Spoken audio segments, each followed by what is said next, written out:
Hello, lovelies. It is now 2026, and with that said, I welcome you to my first video of the year. To kick off the good old 26, I would like to focus back on talking about Thomas and Friends as we dive back into the world of CGI Thomas. In this video, we will be discussing an element from the Brenner era. As we all know very well, Thomas and Friends entered the Brenner era in 2013 after new head writer and animation team, Andrew Brenner and Arc respectively, took over. With the new era and new seasons came back all of our favorites from previous years. However, I want to really deep dive into the core reason behind these returning characters. I want to explore the reason behind their return to the show, as well as discussing what about their personas made them differ from the main cast of characters around their return time, as well as why a personality change to fit the new wild mannerisms of Hit/Nitrogen or even later post-Brennersance wouldn't really suit them considering their classic era statuses. This is an idea I recently came up with shortly before the new year arrived and thought it would be perfect to mark as my first video of the year. So, let us go back in time and look deeper into these good old returned favorites. Why did we get returnees? First things first, when the show switched from Nitrogen to Arc in 2013, they also brought in a new writer for the show as well. Because of this, the tone and writing for the episodes also changed too. As I mentioned in a previous video, the Nitrogen era is infamous for the 4 seasons that contain some not so good writing from head writer at the time, Sharon Miller, hence the nickname of the Miller era. Most episodes were bad because of the repetitive 3 strikes plots, character flanderizations, and frustrating elements that the writers brought into scripts like rhyming, alliteration, dumbed down dialogue, etc. By extension, if we go backward before that, the same was also with the Hit era in most cases too, as that was where Miller would start her writing career in Thomas, despite her not being the only writer for Thomas at the time. I would say that one era had it worse over the other, but it's safe to say that both the Hit era and Nitrogen era had their equal flaws. So, by knowing all of this, around the time Andrew Brenner came along as head writer for season 17, a new tone shift in writing was brought to the scripts and episodes. Characters started to be in character again, plots were back to being more grounded and sensible, and any absurd hijinks created by the Nitrogen era were completely out the window.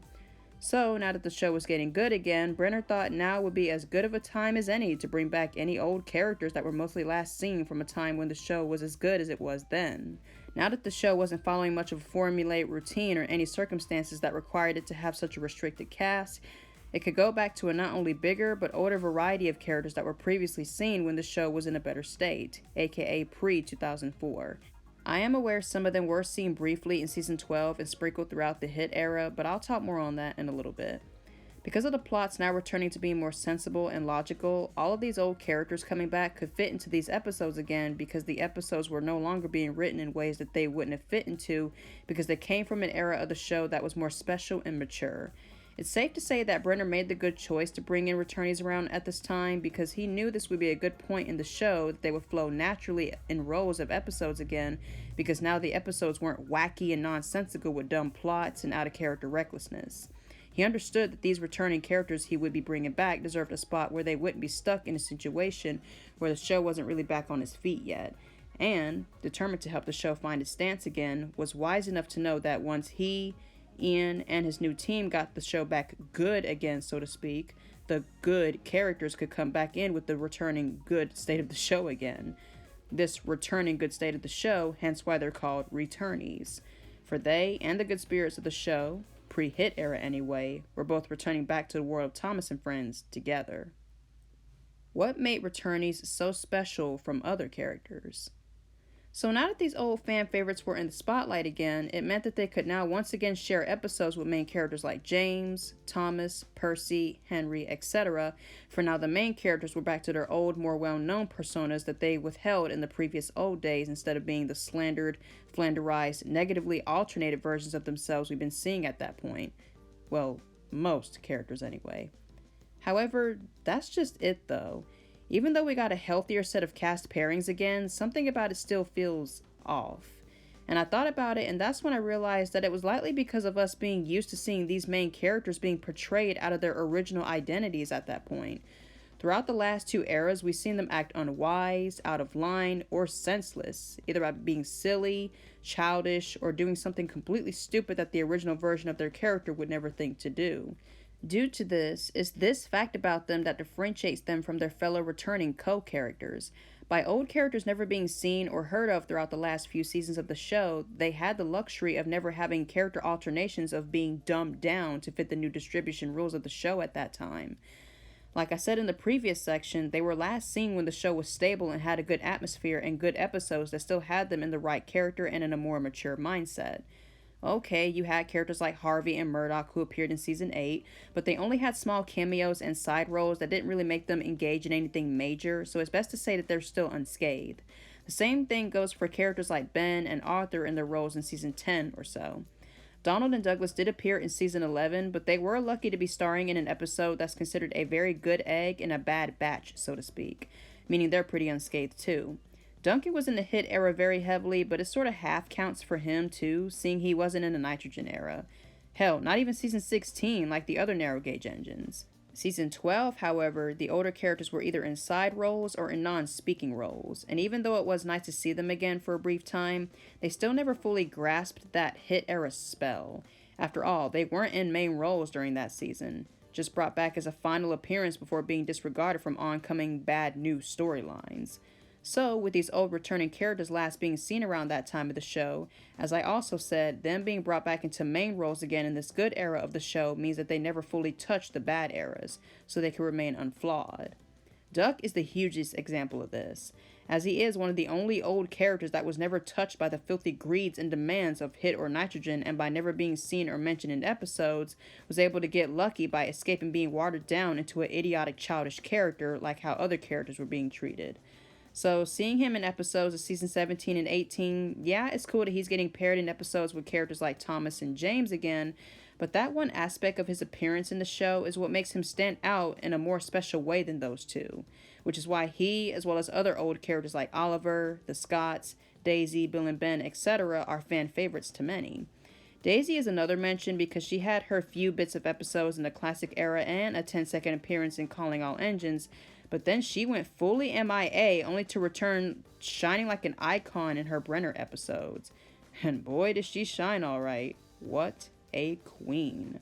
So yeah, the fact that these older characters were never alternated and given the hit Miller treatment is what makes them more golden characters per se in the Brenner era.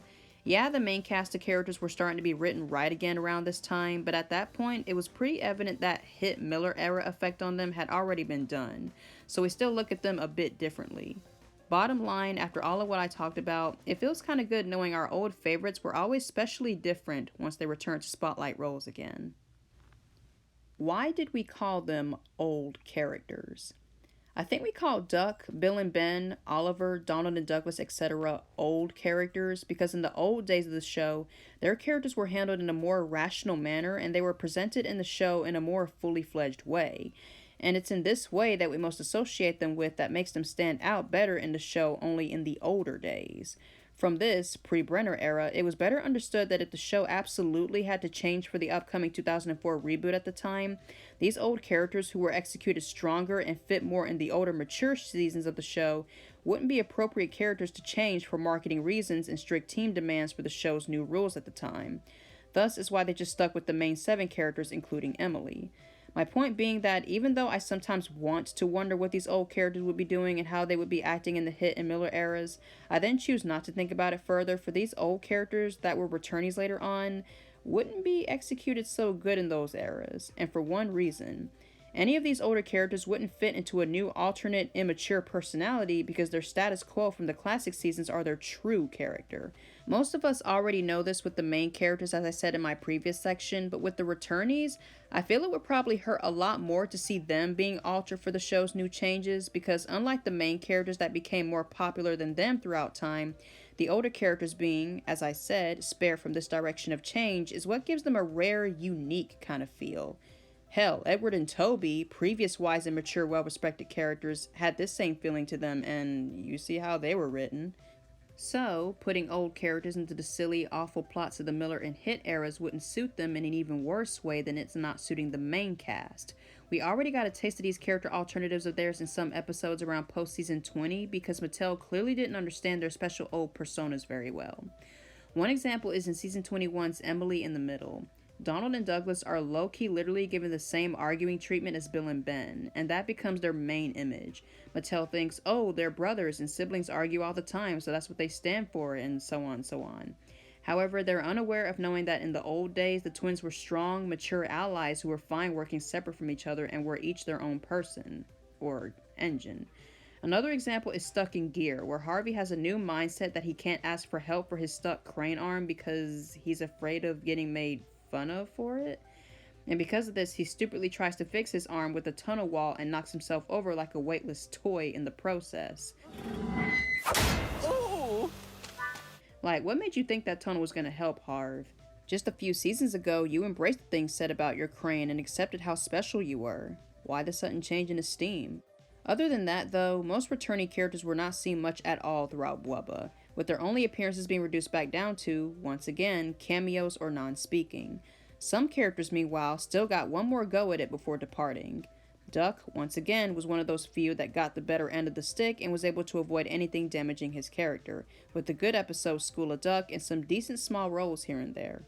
Gosh, Duck, you are one lucky son of a bitch. Daisy still shined in speaking roles sometimes when she got the chance, and Bill and Ben also got a good one called Hunt the Truck, an episode they shared with Edward again after many years.